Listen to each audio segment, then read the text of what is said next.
በስመ አብ ወወልድ ወመንፈስ ቅዱስ አሐዱ አምላክ አመሐሙሱ ለመጋቢት በዛቲ ዕለት አይረፈ ያ ከመ ትፍዲ ፍዳ በመጥባይት በሊ እስከ መተው ክሳዳ። እንዳንተ ካሉ በቀር አንተ ራስህ ብትፈቅድ እንጂ መላእክት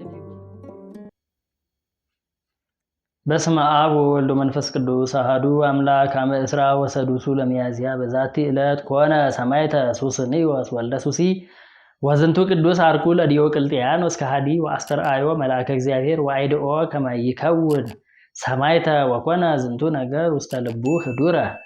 አንድ አምላክ በሚሆን በአብ በወልድ በመንፈስ ቅዱስ ሚያዝያ 26 በዚህች ቀን የሱሲ ልጅ ሱስንዮስ በሰማዕትነት አረፈ። ይህም የከሃዲው ዲዮቅልጥያኖስ ወዳጁ ነበረ። የእግዚአብሔር መልአክም ተገለጠለትና ሰማዕት እንደሚሆን ነገረው። ይህም ነገር በልቡ አደረ። ከዚህም በኋላ አምልኮ ጣዖትን እንዲያስፋፉና እንዲያድሱ ከሹመት ደብዳቤ ጋር ንጉሱ ወደ ኒቆምዴያ ላከው። ቅዱሱም አይቶ እጅግ አዘነ። ከዚያም ወደ እርሱ አንድ ቄስ አምጥቶ የክርስትናን ትምህርት ተምሮ ተጠመቀ። ከዚህ በኋላም ወደ አንጾኪያ ተመለሰ። ፍጥረቱ ልዩ የሆነ ልጅን ወልዳ እህቱን አገኛት። ከዚህ በፊት ሴት ልጅ ወልዳ ገድላ ደሟን ጠጥታለች። ሰይጣን አድሮባታልና በወፍና በከይሲ አምሳልም ይገለጣል። በሀገር ውስጥም ልጅ በሚወለድ ጊዜ ወደ እርሱ ወርዳ በስራይም ገድላ ደሙን ትጠጣለች። ቅዱስ ሱስንዮስም ይህን ባየ ጊዜ ጦሩን አንስቶ ከልጇ ጋር እህቱን ገደላት፣ ልጇ የሰይጣን ልጅ ነውና። ሁለተኛም ስራየኞች ስለሆኑ ባሏንና የባሏን አባቱን ገደላቸው። እነርሱም በስራያቸው ሰውን እያሳመሙ ይገድላሉና። ከዚህም በኋላ ወደ ኒቆምዴያ ተመልሶ ወደዚያ ወዳጠመቀው ቄስ ደርሶ ያደረገውን ሁሉ ነገረው። ወደ ሀገሩ አንጾኪያን በተመለሰ ጊዜ ከእርሱ የሆነውን አባቱ ሱሲ አወቀ። መገደሉንም ወዶ ከንጉስ ዘንድ ነገር ሰራበት። ያን ጊዜም ቅዱስ ሱስንዮስ ወደ ጣዖታት ቤት ሂዶ ወደ ሲኦል ይወርዱ ዘንድ በጌታችን ኢየሱስ ስም አዘዛቸው። ያን ጊዜም ምድር አፏን ከፍታ ዋጠቻቸው። ጣዖታቱንም እንዳጠፋቸው ወሬው ተሰማ። አባቱም ዳግመኛ በንጉስ ዘንድ ከሰሰው። ታላቅ ስቃይ የሚያሰቃዩት ዘንድ ንጉስ አዘዘ። በብረት ዘንጎችም ደበደቡት፣ በመንኮራኩርም አበራዩት። በመዶሻም ቀጥቅጠው ሁለተኛ ደግመው እህል በሚያበራዩበት መሳሪያ አበራዩት። ከዚያም በከተማው ውስጥ ጎተቱት። የክብር ባለቤት ጌታችንም ያጸናውና በስቃዩም ውስጥ ያስታግሰዋል። ከቁስሉ የሚፈውሰውን መልአኩንም ልኮ ያለምንም ጉዳት አነሳው። ብዙ ሰዎችም አይተው በክብር ባለቤት ጌታ ኢየሱስ ክርስቶስ አምነው በእርሱ ምክንያት ሰማዕታት ሆኑ። ንጉስም ከማሰቃየቱ በደከመ ጊዜ ራሱን በሰይፍ ይቆርጡት ዘንድ አዘዘ። የሰማዕትነት አክሊልንም ተቀበለ። በስቃዩም ወራት በሰማዕትነት የሞቱት ቁጥራቸው 1109 ሆነ። ለእግዚአብሔር ምስጋና ይሁን፣ እኛንም በበረከቱ በከበሩ ሰማዕታት ጸሎት ይማረን ለዘላለሙ አሜን።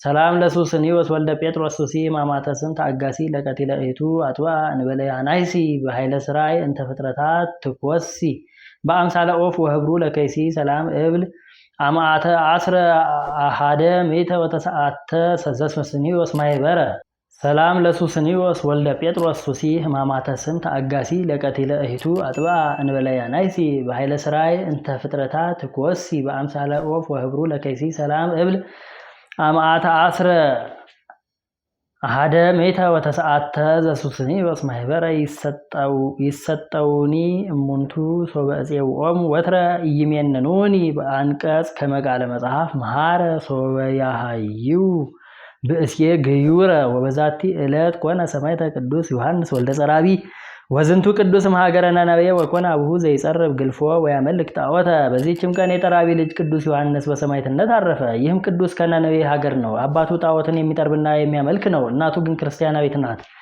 ልጅ ባጣችም ጊዜ ወደ እግዚአብሔር ለመነች። ጌታም ልመናዋን ተቀብሎ ይህን የተባረከ ልጅ ሰጣት። ስሙንም በስውር ዮሐንስ ብላ ጠራችው። 8 ዓመትም በሆነው ጊዜ የጠረበውን ጣዖት እየሸጠለት አባቱን ያገለግል ነበር።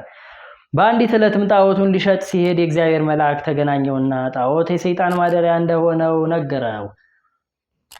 ጣዖትንም ከእጁ እንዲጥለው አዘዘው። በክብር ባለቤት ክርስቶስ ማመንን አስተማረው። ወደ አባቱን በተመለሰ ጊዜ ሰማይና ምድርን በውስጣቸውም ያለውን ሁሉ ከፈጠረ ከክብር ባለቤት ጌታ ኢየሱስ ክርስቶስ በቀር ሌላ አምላክ የለም፣ እኔ ለሰው ልጅ ስራ አልሰግድም አለው። አባቱም ሰምቶ በእስር ቤት አሰረው። እናቱም መጥታ በክብር ባለቤት ክርስቶስ ስም ደሙን ያፈስ ዘንድ አጸናችው። ከዚህም በኋላ በነገራቸው ሊሸነግሉት የሀገር ሰዎች መጥተው የአባትህን አምላኮች ለምን ታውክ አሉት።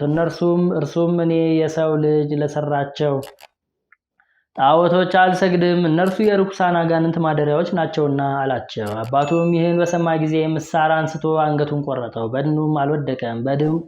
በደሙ እስከተጠመቀ ድረስ በእግሮቹ ቆመ እንጂ። እናቱም በደሙ ተጠምቃ አቤቱ የክብር ባለቤት ኢየሱስ ክርስቶስ ሆይ የአቤልን መስዋዕት በምድረ በዳ የተቀበልክ ይህንን መስዋዕት ከኔ ተቀበል አለች። በዚያን ጊዜ በአባቱ ሰይጣን አደረበትና አበደ። ሚስቱም ወደ ልጇ መቃብር ወስዳው ስለ እርሱ ጸለየች። ቅዱስ ዮሐንስም በሌሊት ወደ እርሱ መጥቶ አባቱን በጦር ወጋው። ሰይጣኑም ከእርሱ ወጣ። ከዚህ በኋላም በክብር ባለቤት ጌታችን ኢየሱስ ክርስቶስ አመነና በስሙ ተጠመቀ። ለእግዚአብሔር ምስጋና ይሁን፣ በረከቱም ከኛ ጋር ለዘላለሙ ትኑር አሜን። ሰላም ለዮሐንስ በብሔረ ነነዌ ዘሰረቀ ከመማሂቶት ዘይሰድድ ጽልመተ ኃጢአት ጽፉቀ በምሳር አቡሁ አመክሳዶ ነፈቀ ቀዊሞተ ርእየ በእገሪሁ እስከ በደሙ ተጠምቀ ወበድነ ስጋው ውስተ ምድር ይወድቀ ወበዛቲ ለተዝካረ ስምዖሙ ለቅዱሳን ስብብጥራስ ወአባ ሰርጋ ወድራይስ።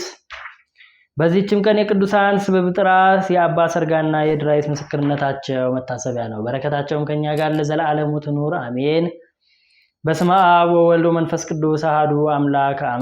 አመ እስራ ወሰብኡ ለሚያዝያ በዛቲ ዕለት ኮነ ሰማዕተ ቅዱስ ወክቡር ፊቅጦር ዘአቅረብኩ ማሕሌተ አዘኪሬ አእላፈ እምእለ ተጸምዱከ ዘልፈ ለላ አነብብ ተወከ ዘንዴቴ መጽሐፈ እንተረሰይከ እግዚኦ ጸሪቀ መበለት ውኩፈ እምእለ አቡ ቡላን ዘተርፈ ነቢያት ቅዱሳን ሐዋርያት ሰባክያን ሰማዕታት ወጻድቃን ደናግል አዲ ወመነኮሳት ሄራን ባርኩ ጉባኤ ዛቲ መካን እስከ አረጋዊ ልሂቅ ወንዑስ ሕፃን ለዘጸሐፎ በክርታስ ወለዘአጸሐፎ እንዘይደርስ ለዘአንበቦ ወለዘተርጎሞ በልሳን ሐዲስ ወለዘሰምዐ ቃሎ በእዝነ መንፈስ በጸሎተ እሙ ማርያም አራቂተ ኩሉ እምባይ ስውረ ይምሐረነ ኢየሱስ ክርስቶስ እንበል። አቡነ ዘበሰማያት ይትቀደስ ስምከ ትምጻእ መንግሥትከ ወይኩን ፈቃድከ። በስመ አብ ወወልድ ወመንፈስ ቅዱስ አሐዱ አምላክ። አመ ሐሙሱ ለመጋቢት በዛቲ ዕለት አይረፈ ያ ከመ ትፍዲ ፍዳ በመጥባይት በሊ እስከ መተሩ ክሳዳ። እንዳንተ ካሉ በቀር